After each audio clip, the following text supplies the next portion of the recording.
Mike, we can't seem to help ourselves. We keep inviting these guests onto the show who have shot bigger deer than you and I have.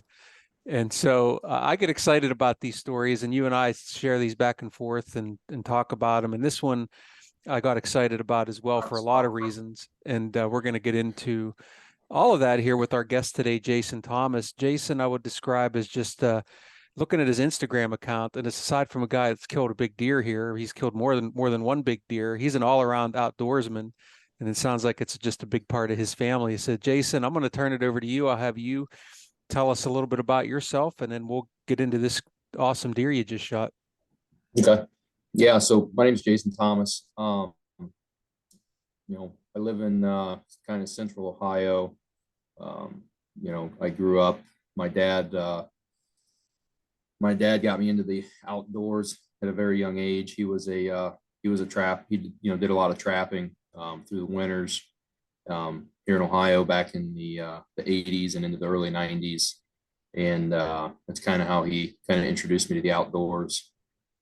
He was also he deer hunted. He in 1989 he actually shot the state record with typical with a crossbow here in Ohio. Jeez. So he he got me introduced at a very young age, and then it just kind of going out for, I remember going out for Ohio's first youth season with a 410 Remington 870 Express, and got my first deer, and it just kind of took hold of me, and it's kind of grown into an obsession that I pretty much think about year round.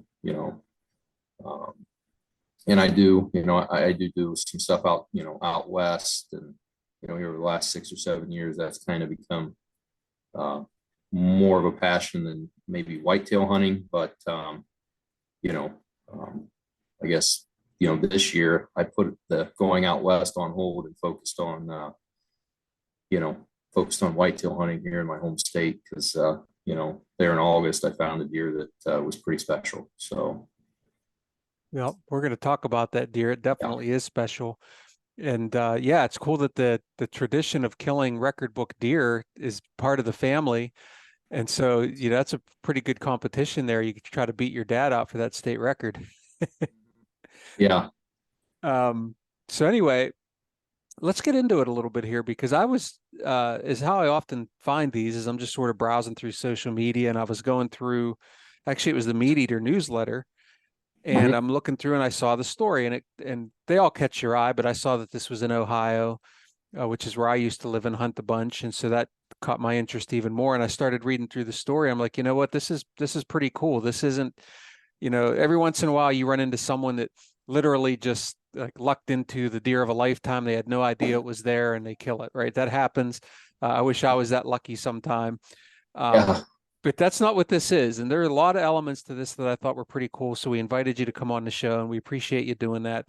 And so we're going to ask you a bunch of questions and sort of let you take it away. But I want to start off with this, because I think it sort of sets the stage and it's important. Um, the first thing is, you're no stranger to big deer. You're hunting in an area that has them, and you're Mhm. pursuing the mature deer. So you're showing a lot of patience. But tell us about the first time you laid eyes on this particular deer and how it was different. Yep. So I guess first time I saw the deer was running cameras back in 2021 on this particular property. He was just a big mainframed eight, but you could tell he was young. He didn't have a lot of mass, but he was wide. You could tell he was real young, but was probably maybe an inch past his ears, 2 inches past his ears. But had really, great main beams and had really tall tines. And, the deer pretty much, I saw that deer, 12, 15 times that year. Saw him, early season, saw him during the rut, saw him late season. Um, and, I had told myself, I was after a big deer that year, big, heavy old deer, which at the time, I ended up harvesting that deer in January. That was my biggest deer at the time. So that deer really wasn't even on my radar. But I knew, man, if that deer makes it to next year, he could be really nice. And that's 2021 came and went. Did not pick up any sheds from that deer. Um, you know, I knew he made it. And then, we, the following year, 2022, he wasn't on the farm at all. I got maybe, I'm thinking, okay, I'm thinking, okay, well, I got to find this 8-pointer, see what he turned into. And, I was running a ton of cutty backs and nothing. We had one picture middle of November of a deer dog on a doe that was, it was real pixelated, and, it was at night, and you could tell, like I showed it, going, you think that's a rack? Because if it is, I mean, those are some huge tines. And that was the only, if you even want to call it him, that would have been the only picture I had of that deer. And a friend of mine and a family member of mine sent me pictures of a deer. It was a big 9-pointer. And I realized I was looking at pictures, it's a few miles away, but I was looking at pictures, and you could tell short tines, giant, wide, really, really tall tines. Same characteristics as that 8-pointer the year before. And I'm looking like, man, it's got to be that deer. But, there was only a couple of pictures that I knew of. And those pictures were probably between the two buddy or two, the family member and the buddy of mine, probably 5-6 miles apart. And I'm situated directly in between, and I don't have anything. So, I knew, I'm like, I didn't even think about that deer that year. I thought about him, but, I knew, like, well, I better focus on, killing a different deer, because it's more likely not going to happen. So. But one of the things that's unique too, I don't mean to interrupt your story, but I want to interject this while I'm thinking about it. So I know when I lived there that it would not be uncommon for a deer that you're seeing to be showing up on someone else's camera a couple miles away. Whereas, yeah, where I live now, it's more forested, where I hunt. And I think I think it's more rare for that to happen. But where you're at in Ohio, the way things connect to each other out there in big ag fields and whatnot, if a deer goes on a walk, he can be 2 miles in no time. And so I think that's part of what you were experiencing there. Yeah. So, I mean, where I was hunting this particular deer, the year, I'm trying to think what year it was 2020. Had a friend of mine, my wife, I was after a deer that was old. He was 9.5 years old. I had 5 years of trail camera history with this deer. And he, my wife killed him opening day of shotgun season in Ohio, and posted a picture, and somebody messaged me and said, hey, tell your wife congratulations. Here's a picture, and sends me a picture of that deer with the doe. And I said, and I looked at the date, and I'm like, that was last night. And I said, if you don't mind me asking, where is this picture taken? So he sends me a pen, and it was 3.61 miles straight line. Wow. And it was the night, it was like, 11 o'clock on Sunday, and she killed him at 8 a.m. on Monday morning. So in 12 hours, that deer went from being with the doe 3.61 miles away to, he was with 2 other bucks, in a tree line on our farm. Yeah, that's So incredible. I mean, yeah. My experience with that when I was hunting Central Ohio was there was a big buck that he only, it was weird, but he literally would show up like the first day of archery season, which is perfect. And I picked up his sheds the one year. He's 160 inches just in shed length, a really nice deer. And I ran into some people at the archery trade show that one of my colleagues said, hey, these are so-and-so. I think they hunt not far from you in Ohio. And we started talking, and I said, do you happen to have any summer pictures of this one particular deer? And of course, you're flipping through pictures, and they were over 2 miles away. And they're like, oh, yeah, we know that deer. He would always disappear off of us when hunting season came. And so we learned through that conversation that that deer was going over 2 miles. And in this case, this deer was like between 3 and 4 miles away before your wife shot him. Mhm. Yeah, I've realized, well, trail cameras has helped everybody, I think, but the deer deer travel a lot farther than what you think, especially in areas where it's not big timber. I think big timber, maybe they stay closer to their core areas, but up here where we hunt, I mean, it's not uncommon for them to travel a long distance. I mean, heck, a deer, I mean, some of these fields are 600, 700, 800 yards long. I mean, that's half a mile, and you watch a deer go right across it like it's nothing. So, a couple miles is nothing for them. So, no, for sure. All right, so let's get back on this buck then. See. Yeah. So, see, we were at the end of 2022. So, season came and went.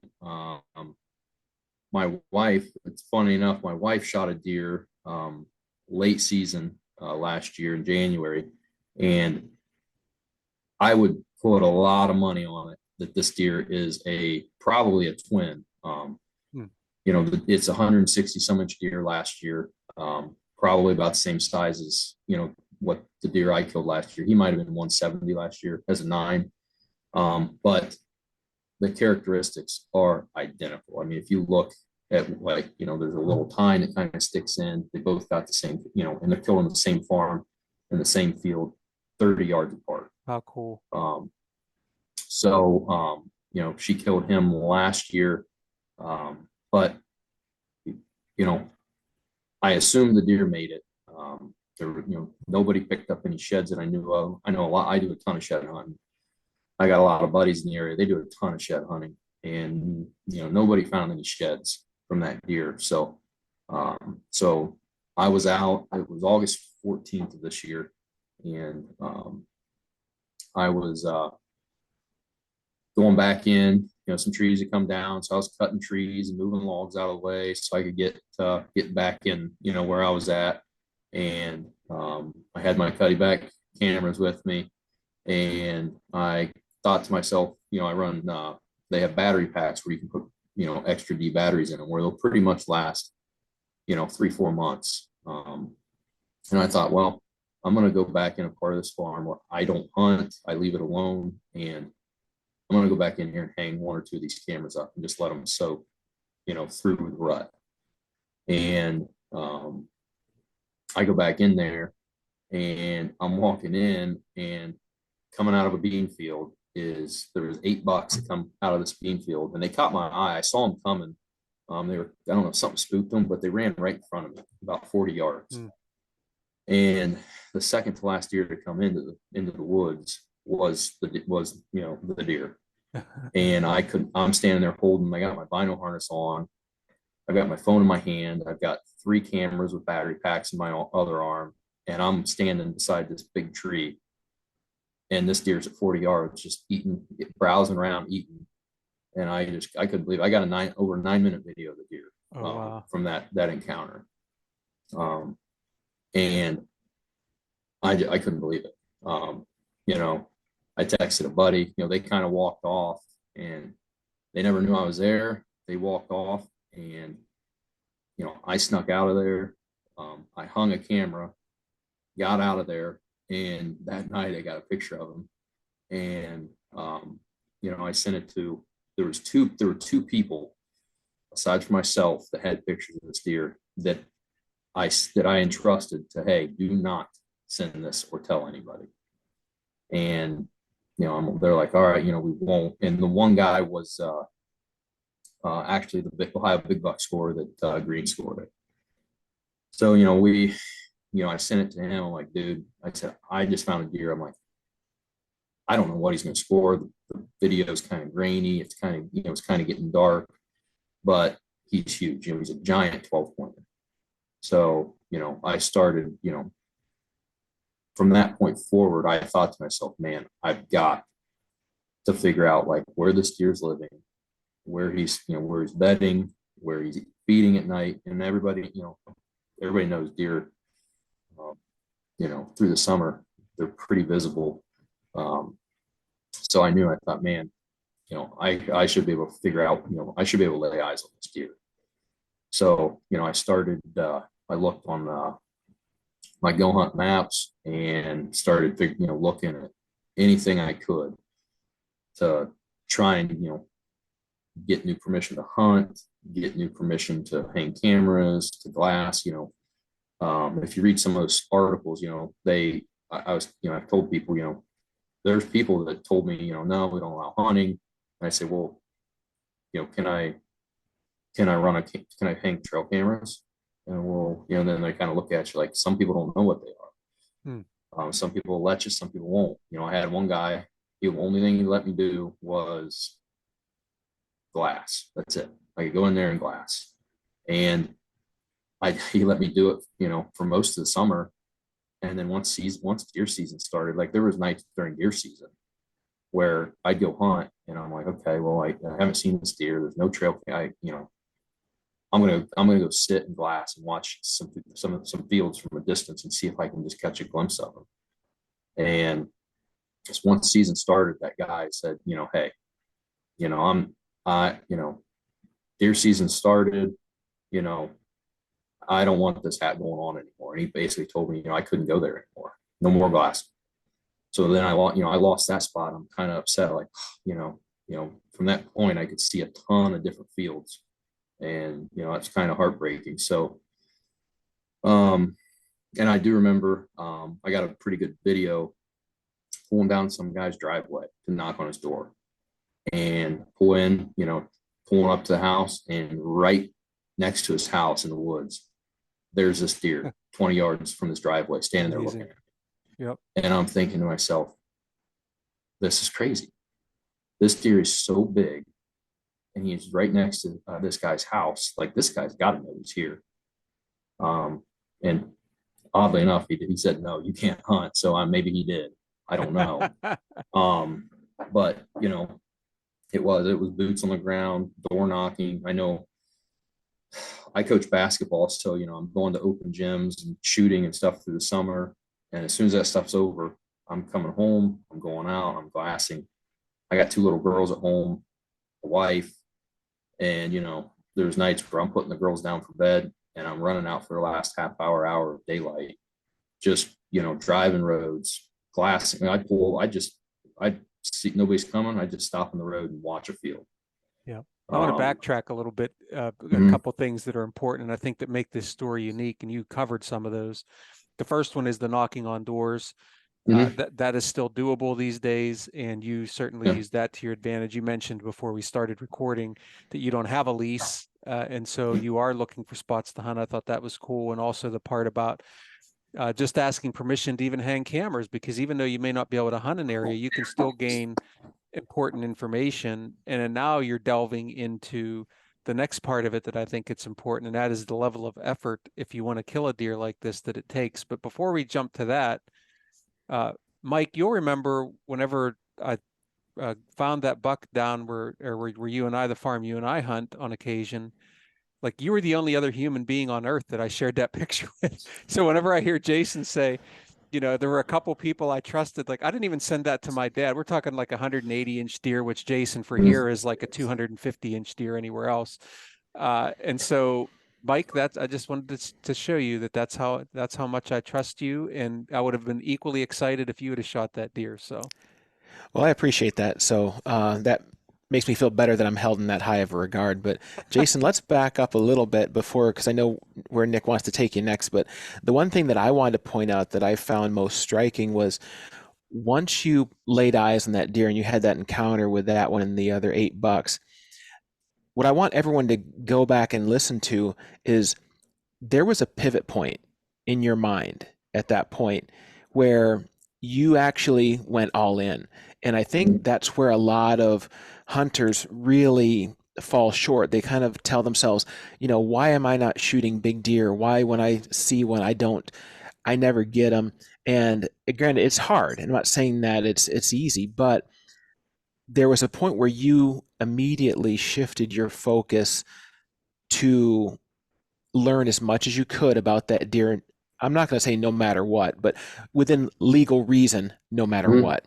And that's something that not a lot of people have. And for the people that are, sitting there and not having success, I think the most important thing is just to ask yourself, what more could I do? It doesn't have to be to the level of Jason, what Jason did to get this deer, but all of us can do more. Modify our lives a little bit, still become, be the mom, dad, aunt, uncle, whatever that you need to be, employee.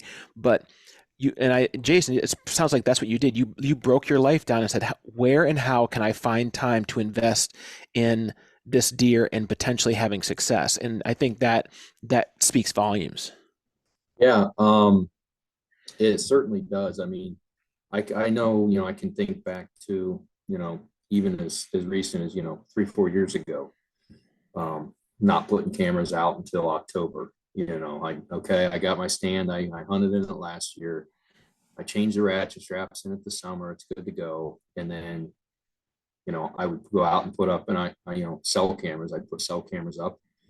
I'd go out first week October, season's already started, and then it's okay. Well, I haven't stepped foot on the property, or, what, I don't know what's around, not really putting in that much effort. The last 3, 4 years for me, I've started, running cameras early, running cameras late, trying to get, supplements out, or minerals, or, Lucky Buck, I try and get that stuff out, in May, and try and keep, just to get, and I'll put cameras on it, and just to try and see what's in the area. That's something I used to not really do. And it's kind of really, it's really helped just to know early on, what's in the area. And, this year, when, that the next day I'm sitting at work and I'm thinking to myself, okay, I've got to try and cover as much of this farm as I can with cameras. So I went online, I bought 4 more cutting back cameras. And I'm like, oh, like this, I better get this deer, because, cameras aren't cheap. Batteries aren't cheap. I went and put in a food plot, in a corner of a field. I put in a food plot, something I've never put any effort into. And, if you look in some of the pictures, I think there's one on MeatEater's article, he's standing in that food plot, he was in there fairly often. I wouldn't call him regular, but I would get, once season started, he was in that food plot more than he was in other places. This sounds to me like it's like, hey, I met this girl at the bar, and like all of a sudden I start shaving a little bit more, cleaning up my act a little bit. And so it's kind of like you laid eyes on this deer, and it's like, hey, I'm going to change my ways and do everything I can to get close to this thing. Yeah, I would get up. That's what like. It's frustrating because you read comments on YouTube or these articles or whatever, and it's like, people don't realize I would set my alarm, get up, and I would be driving along fields where I knew he was at, trying to catch a glimpse of him in the morning, early enough to where, then I could still get to work. Yeah.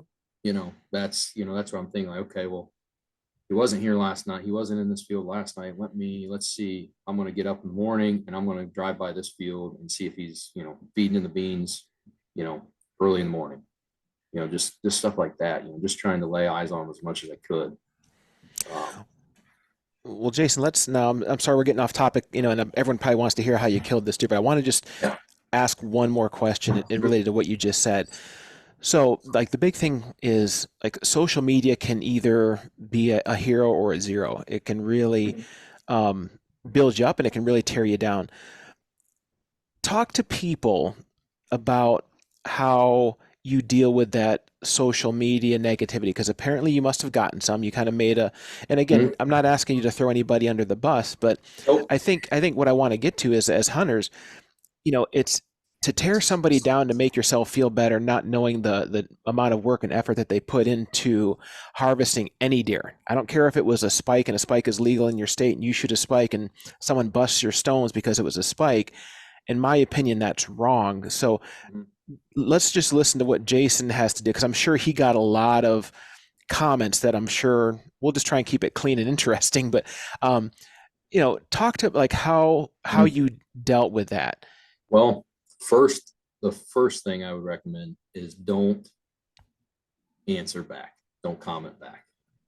I haven't responded to a single message or anything. No comments, nothing. As much as I wanted to, I haven't. I haven't. No, some guys did a YouTube video, people commenting on MeatEater, outdoor life, my pictures, other people's pictures, Facebook, whatever. Um, people, hey, did you see what these people are saying? It's this guy thinks it was shot in a preserve. I'm like, well, I'll show you these videos of this deer in, this guy's front yard. I mean, he doesn't have deer fenced in, so it's definitely not a preserve, and then it's, they're, commenting on camo and crossbows, and it's probably hunting on he probably paid $8,000 for a lease or whatever, um, just, just ignore it. I mean, because yeah, I mean, deep down, it's like, man, that, you know, everybody that's commenting on these, they're reading the articles because they're interested, and they're also hunters. But then they go through and they pick out any little negative thing that they can hold on to, and they want to, they make negative comments trying to bash each other. I I think the total number of hunters is declining, and which is not good for the sport. But everybody really needs to be supportive of each other. Whether yeah, a crossbow might not be legal in a state, in one state, and legal in the other. If it's legal, it's legal. I have my Matthews compound bow that I take out west archery hunting for elk. Um, you know, I get too big a buck. The reason I use a crossbow or switch to a crossbow is, I've wounded bucks before because I get so worked up and anxious and nervous. I make bad shots. It doesn't matter how much I practice. I just get so worked up. I almost, I just get target panic. And, so I switched, it's more, I guess, more ethical to me. Yeah, it's definitely easier. You don't have to practice as much, but, to me, it was an ethical decision. So, but as far as the comments, yeah, I mean, I just try and ignore them. I knew that didn't matter what, um, I could have taken the crossbow out of the pictures. That would have alleviated a lot of it. But, I opted. I'm like, well, this is what I shot him with, so I'm going to put it in the pictures, and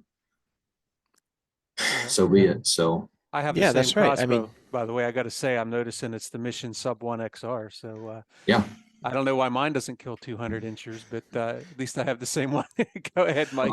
well, I just want to say well, this, and then we'll let Jason move on because everyone probably wants to hear the culmination of the story. But like at the end of the day, if you're a hunter, and I don't care how old or how young you are, you dream of shooting the biggest buck of your life, and if it's the biggest buck in your state or one of the top bucks in the world, that's what we all dream about every year that we go out there. We want to see that, we visualize mhm, that.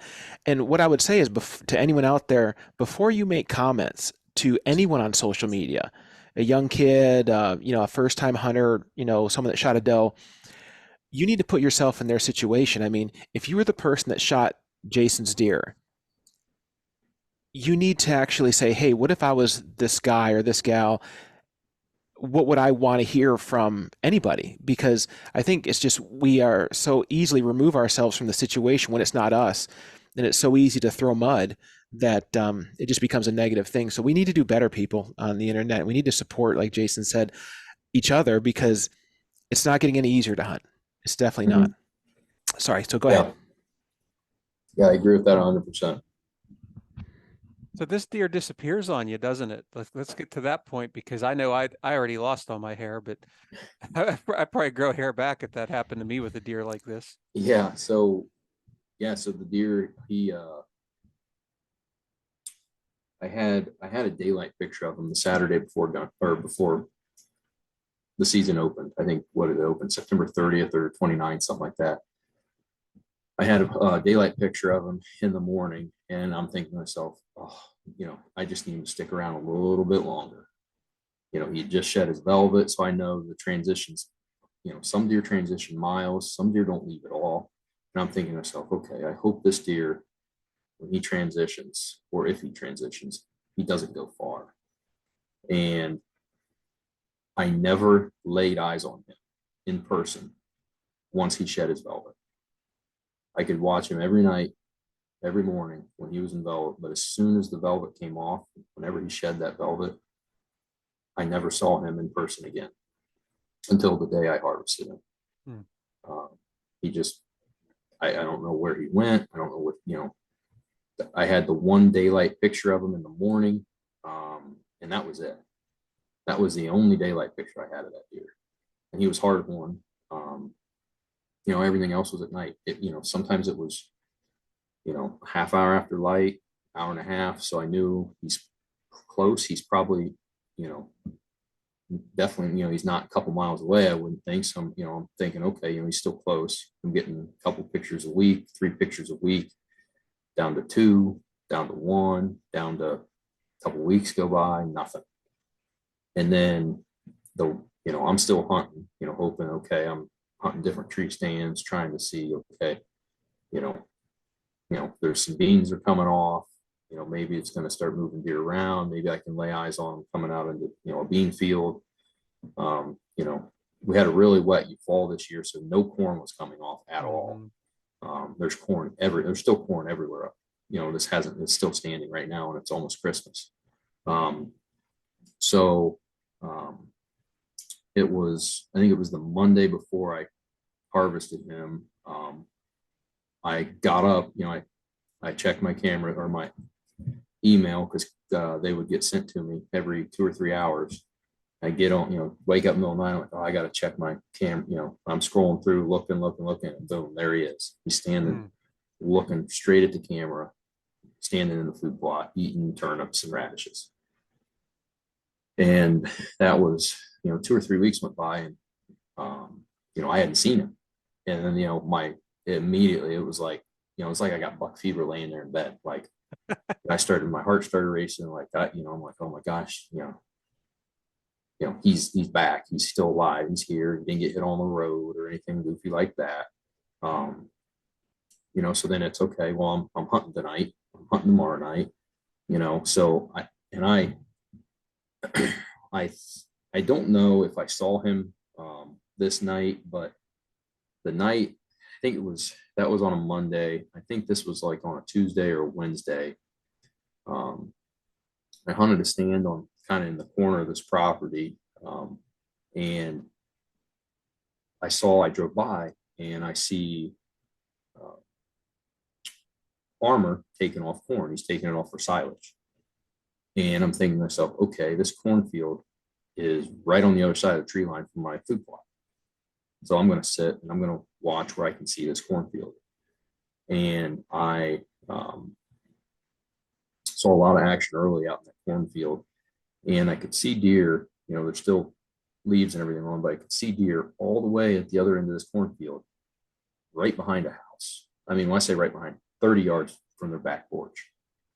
Then the only thing separating is a little tree line. So I'm trying to get a good look and see them. So I climb down on my stand. I walk over, there's a big down tree and a big rock, and I stand on this rock and I'm looking, and I can see a deer at the other, and it's getting dark. It's past legal shooting light, and I can just see this, big frame 400 yards away. And I'm thinking to myself, like, I'm looking like that's got to be him. I'm thinking it's him, but I don't know. I didn't get any pictures of him. And if it was him, he would have had to have been bedded. I mean, basically right off this person's backyard. Wow. And,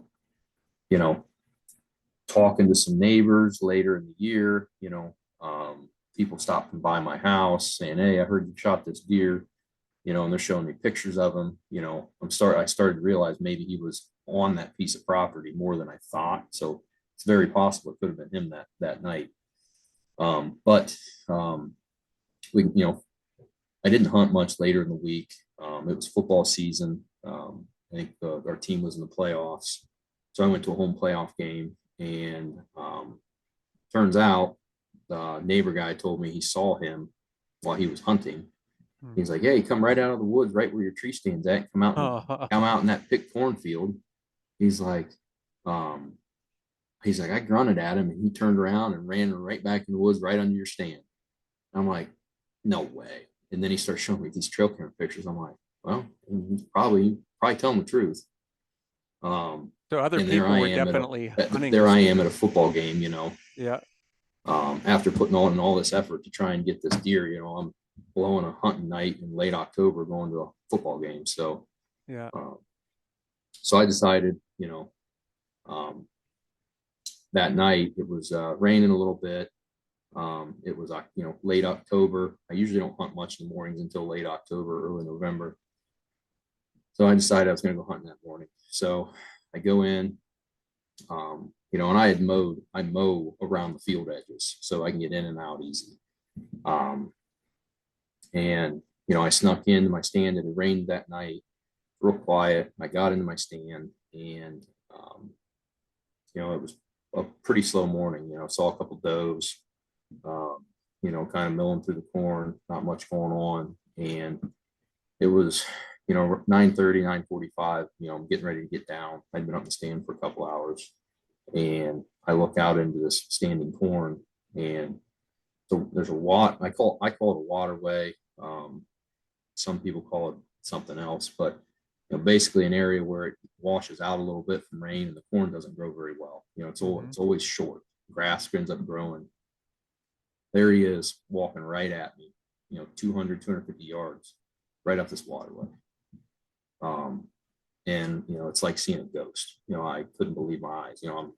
Immediately my heart starts racing. I start shaking, my hands start shaking, my legs start shaking, and I'm watching. My wind's blowing towards him, but it's like kind of cutting across his face. So unless if he comes towards my left, he would come out in front of my wind. But as long as he stays to the right, he'd be fine.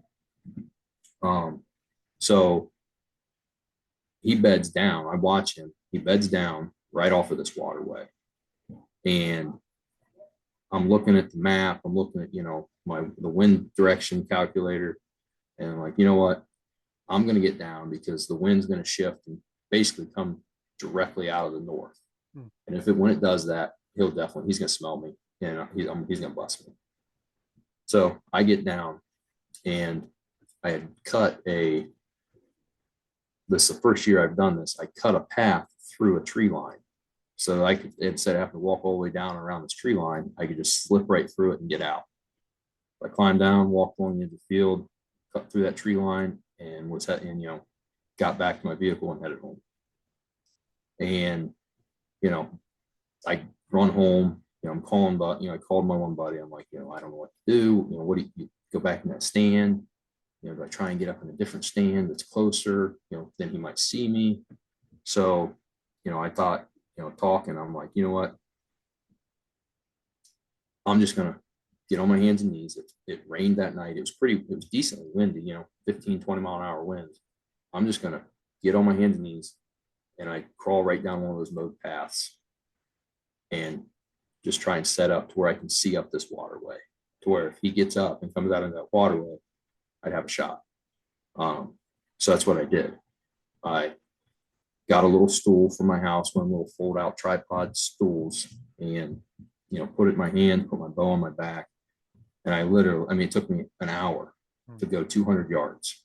Just, basically 1 foot, I was kind of on one knee and had 1 foot up and had my hands out in front of me and just kind of inched forward and stayed as low as I could. And at one point I got almost to the waterway, and I was nervous that if I went across that waterway, he might see me. So I decided, I'm like, well, I'm going to go up into this cut corn, or this corn, because it's kind of short and there's some grass. I'm like, I'm going to get up in here and just set up in here. So I crawl up in there, and I didn't like it at all. It was too open. I just didn't like it. So I backed back out and went back down a row of corn, come back out and started all over again. Got to that waterway and just got really low and got it would have been on the west side of it. I got on the west side of that waterway and just set up in the weeds along the tree line. And I just sat there, and I had that path I was crawling on. If you would have kept going about 40 more yards, there's I have a rope scrape. I started using rope scrapes, I don't know, 4 or 5 years ago. I think I was listening to a podcast with Mark Kenyon, and I think Don Higgins is the one that uses them. I use real deer pee from a buddy of mine who has deer, and I soak it in pee, and the deer love it. So I'm thinking, if he gets up and he comes down this waterway, I can shoot him. If he gets up and he goes that scrape, I can shoot him.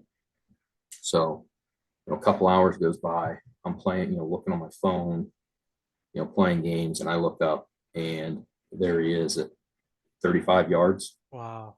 Coming from kind of walking, angling right down that waterway, kind of angling, I guess I'm facing due north. He's kind of angling southeast, and the wind's hitting him right in the back of the head. And which is crazy because everybody says, deer never, especially mature deer, they always move with the wind in their face. And I couldn't believe it. So he's coming left to right, and I already had myself positioned to where all I had to do was just pull the bow up and get on him. So he stops and turns his head, like, I don't know if I think he was like licking or scratching something. When he did that, I pulled the bow up and I got to like a half crouch standing position. And because there were some weeds in front of me, I tried to hide myself pretty good. And I was just getting ready to squeeze it. I had ranged him. He was at 30 yards. I was just getting ready to squeeze off the trigger. And he turned and he walks right towards me. Wow. And I have the crosshairs. I'm literally looking him right in the eyes through the scope on my bow. And he's just, head bobbing. He's just walking right at me. He's getting closer. Now he's at 25 and 20 and 15. And I'm just, my legs are shaking. My arms are shaking. I'm trying to stay on him. And he kind of come through a couple years of corn. He like moved his head, and he looked, and he looks right into my eyes. And he stops, and he kind of, they probably stop and they kind of put their head up, and he's just glaring right at me. And at that point, I'm like, crap. He's facing me. I'm going to have to try and shoot him in the chest. Because that was the only shot. And I noticed how, I'm getting ready to squeeze off the trigger, and he positioned his back, his rear end kind of swung out to his left just a little bit, positioned his legs like he was getting ready to turn and run to his right, my left. And I thought to myself, as soon as he spins, I'm shooting. And he spun, and I pulled the trigger, and I heard a hit. And it just, all heck broke loose. The corn, he's mowing, plowing through the corn. I'm trying to listen, trying to keep myself, you almost black out in that, at that time. And I immediately called a buddy of mine, my cousin. I'm like, dude, I just shot that deer.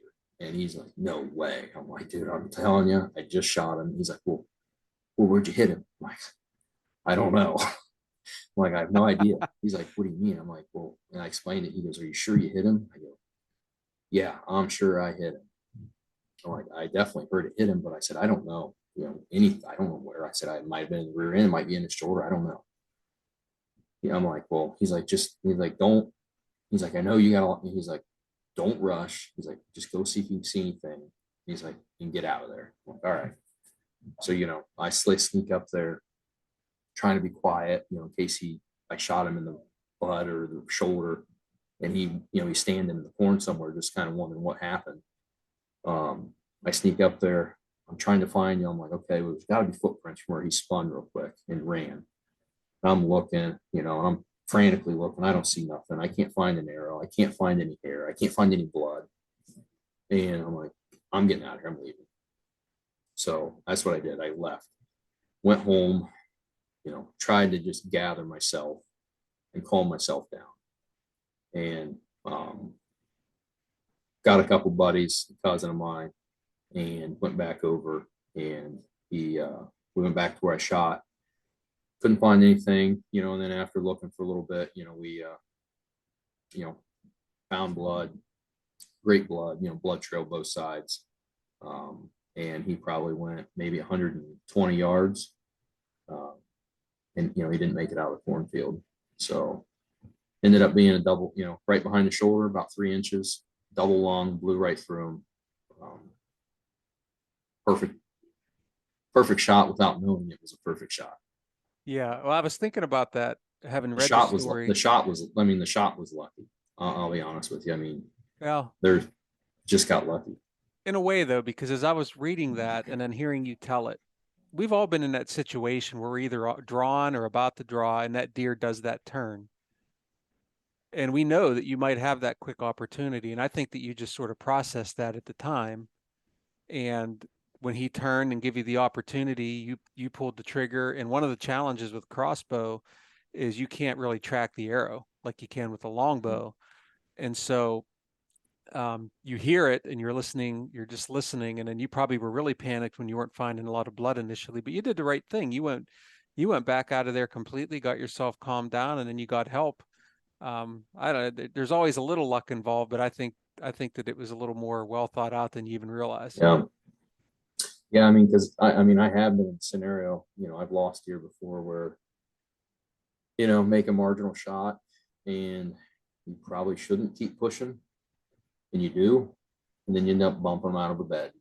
And then, you know, there's no blood, and then you're just grid searching and you can't find nothing. And, you know, in this scenario, when this happened to me, you know, I found them in March when I was shed hunting, but, you know, I've had that happen before. You know, I think a lot of people's probably been in that scenario, especially if they're bow hunting, you know, where you push in, oh, you know, you know, he might, there's a little thicket up here. I bet he's up here, and you go up there and then you end up bumping him, or, you know, whatever the case may be. So yeah, I did not, on that deer, I was not taking any chances.